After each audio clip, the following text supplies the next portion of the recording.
네, 배경이 좀 바뀌었죠. 저도 몰랐습니다. 이렇게 하나 여긴 아직 비었네. 여긴 왜 실버 버튼 안 줘요? 그러니까요. 뭐 대답을 저렇게 어색하게 할 줄 몰랐는데. 아니, 굳이 이걸 왜 고민하죠? 이 고민 자체가 시간 낭비다 이렇게 보는 사람들도 있죠. 결론적으로 그랜저 구매하신 분들 배합하실 필요 없다. 네, 그렇게 봅니다. 근데 가격표를 보니까 완전.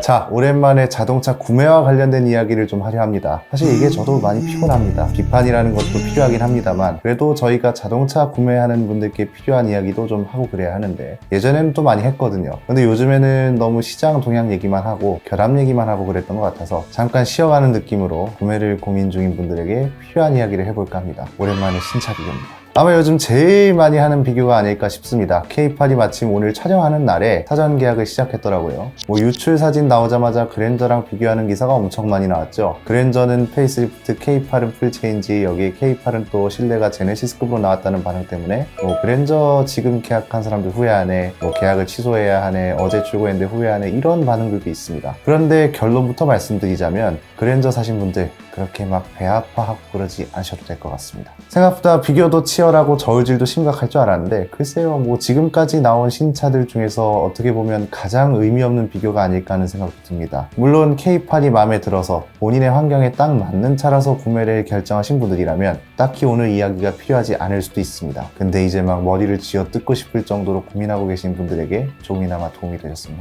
오늘 막 머리 쥐어 뜯는 거 이런 거 안 시키시네요. 아니요, 아직 안 하세요. 크게 세 가지인데요. 이게 지난번에 이야기했던 것들과 조금 연결이 됩니다. 가장 큰 게 파워트레인이죠. 이것 때문에 지금 말이 많습니다. K8 주력 모델이 아마 2.5 가솔린 모델이랑 하이브리드 모델이 될 텐데 그 중에서도 2.5 가솔린 모델이 좀 많이 팔리지 않을까 싶습니다. 2.5 가솔린 엔진.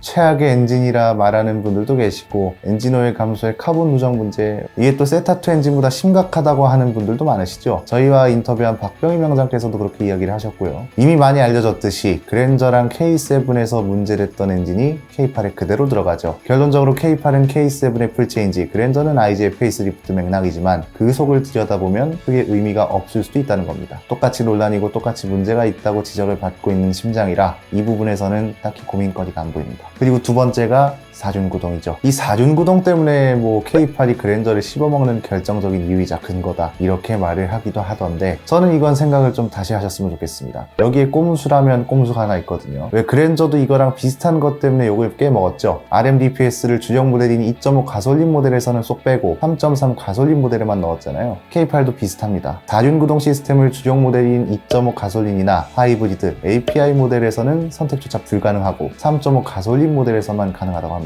사실 이건 굳이 왜 이렇게 나누는지 이해가 안 되시는 분들도 많으실 것 같습니다. 괜히 좋은 거 넣었다 광고하고 정작 옵션조차 선택하지 못하니 이것도 논란이고, 사실 선택할 수 있느냐 없느냐의 차이가 크긴 하지만 굳이 그랜저와의 비교에서 큰 부분을 차지하지 않는다고 말씀드리는 이유는 간단합니다. 그랜저 작년 판매 실적을 보면 전체 14만 4천 대 중에서 3.3 모델은 1만 3천 대 정도가 팔렸습니다. 10%도 안 되는 비율이죠. 그냥 이걸 두고 따지고 보면 그랜저를 구매하려고 하는 사람 중에 10%만 사륜구동을 가지고 고민할 수 있다는 소리죠. K8 사륜구동은 우린 사륜구동 있어요, 이런 상징적인 사양밖에 안 될 듯 싶습니다. 그래서 오히려 그랜저랑 고민하고 계신 분들이라면 조금 더 기다리시는 것도 나쁘지 않을 것 같습니다. 아니, 아무리 같은 집안이라고 해도 기아가 이렇게 나오는데 현대차가 가만히 있겠나요? 이미 그 선례가 존재하죠. 그랜저보다 K7이 먼저 출시되거나 풀체인지 되거나 페이스리프트가 되거나 했는데 항상 K7이 먼저 나오다 보니 판매량이 껑충 뛰어버립니다. 이게 또 그랜저를 뛰어넘었다, 그랜저를 씹어먹었다, 이런 기사와 댓글로 이어지고요. 그런데 지금까지 어땠나요? 몇 개월 지나면 그랜저가 K7보다 좋게 나오거나 비슷하게 나와서 결국 이름값으로 먹고 들어가게 되죠. 그래서 그랜저와 판매량이 압도적으로 역전을 해버리고 K7이 잊혀지고요. 이번에도 그랜저 디자인 최악이네 뭐네 했지만 한 해 판매량이 14만 4천 대를 기록해버립니다. 아마 이번 그랜저와 K8 관계도 보면 비슷하지 않을까 싶네요. K8이 그랜저보다 윗급으로 나왔다고는 하지만 글쎄요, 가격표를 보면 또 딱히 그런 것도 아닌 것 같습니다. 근데 이 가격표가 좀 반전일 수도 있습니다. 하나씩 따져보면 2.5 가솔린 모델 기준으로 그랜저 깡통이 3,300만 원 정도 하고요. 풀옵션이 4,380만 원 정도 하거든요. K8은 가격표 나온 걸 보니 2.5 가솔린 모델 깡통이 3,280만 원 정도, 풀옵션이 4,500만 원 정도 합니다. 생각보다 그랜저랑 비교를 했을 때 가격이 그렇게 막 터무니없게 차이 나가는 건 아니네요. 2.5 가솔린 풀옵션이 한 5천 정도 할 줄 알았는데 이렇게 되면 그랜저랑 비교했을 때 오히려 가성비가 좋다고 할 수도 있겠네요. 뭐 실내로 제네시스급으로 나오고 사실 뭐 둘 중에 굳이 하나 고르자면 K8이 더 낫다고 하시는 분들도 많으실 겁니다. 하나 좀 제안을 드리고 싶은 건 이 둘 중에 고민을 하고 있는 분들이라면 그랜저 풀 체인지를 기다리는 것도 나쁘지 않을 것 같습니다. 이렇게 가격 차이가 얼마 안 난다는 건 그랜저 풀 체인지도 거의 이 정도로 가격이 상승하고 K8 정도의 크기와 사양을 적용할 가능성이 매우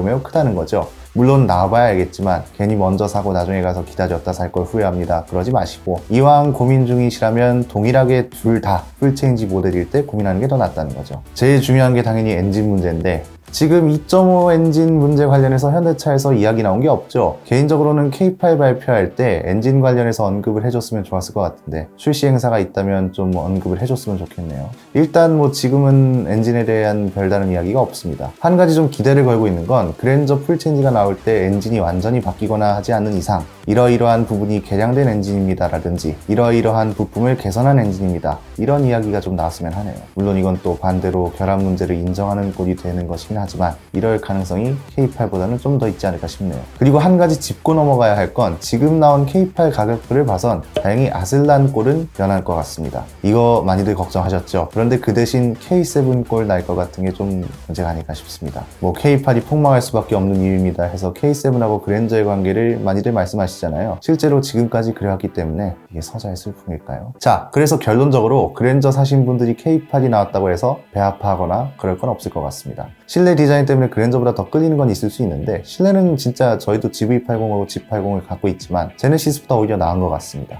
K8 동호회에서도 지금 가격표랑 그랜저 비교에 대한 이야기가 나오고 있거든요. 역시 옵션 또 묶여있고 바뀐 게 없다. 3.5 풀옵션 가격 5,200이면 생각보다 잘 나왔다. HUD 팩은 진짜 양아치다. 이 정도면 고민해보고 그랜저로 가도 되겠다. 솔직히 의미 없는 비교 같다. 이런 반응들이 있었습니다. 근데 HUD 팩에 대한 이야기가 많이 나오는데 이것도 보니까요. HUD 팩 플러스 스마트 커넥트 이렇게 쓰여 있거든요. 구성품이 헤드업 디스플레이, 오토 디포그, 빌트인 캠, 보조 배터리, 기아 디지털 키, 터치 타입, 아웃사이드 도어 핸들 이런 것들이 묶여 있습니다. 다른 건 뭐 그렇다 쳐도 빌트인 캠하고 터치 타입 도어 핸들까지 묶어 놓을 필요가 있었을까요? 아마 헤드업 디스플레이 필요하신 분들을 좀 노린 것 같죠? 빌트인 캠은 이거 음성 녹음도 안 되는 걸 왜 자꾸 이고 있는지 모르겠습니다. 동호회에서부터 지금 욕을 먹고 있는 건데 나중에 또 이런 게 책 잡혀서 뭐 포르쉐급 옵션이네 꽁무수네 이런 이야기가 나오는 거죠. 오늘 말씀드렸던 내용들하고 방금 전에 짚어본 옵션 때문에 사람들이 껍데기만 키우고 가격만 올리고 나머지는 다 그대로다 이런 이야기를 하는 건 아닐까요? 일단 구매를 결정하신 분들이라면 여러 가지 정보가 유튜브나 인터넷에 있음에도 나는 이 차를 꼭 사야 해 이렇게 결정하신 거라 그 선택에 대해서는 아무도 뭐라 할 수 없죠. K8이 됐든 그랜저가 됐든 일단 지금 가장 논란이 되고 있는 엔진 관련 이야기들을 좀 사그라들게 해줬으면 좋겠고요. 현대차가 이건 직접 나서야 해결이 될 것 같은데 잘 좀 해결이 돼서 갔으면 좋겠습니다.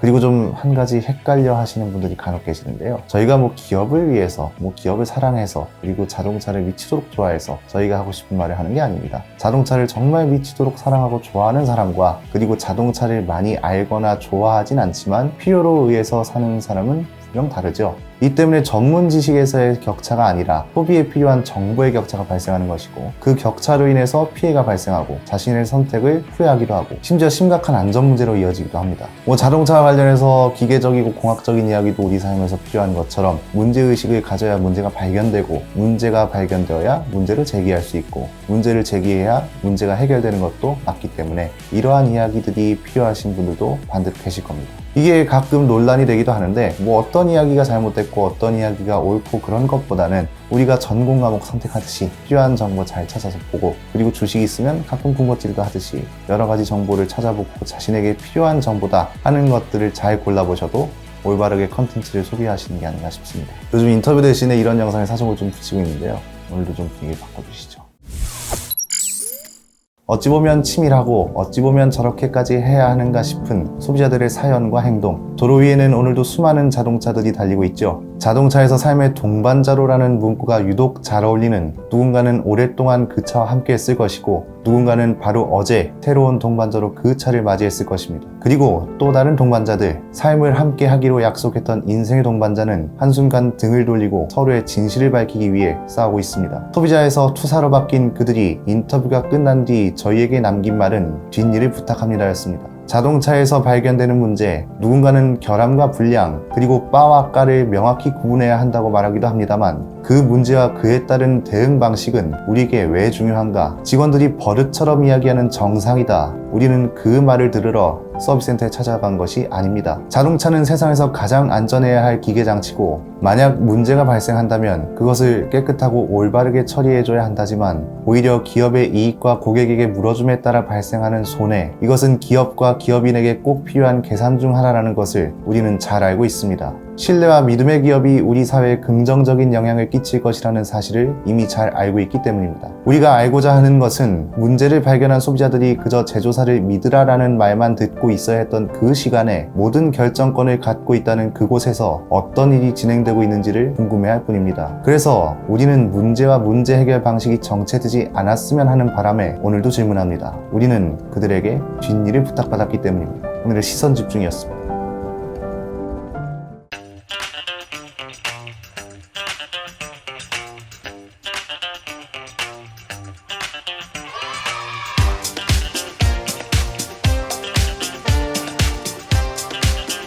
와, 어떻게 이런 좋은 혜택이 있냐?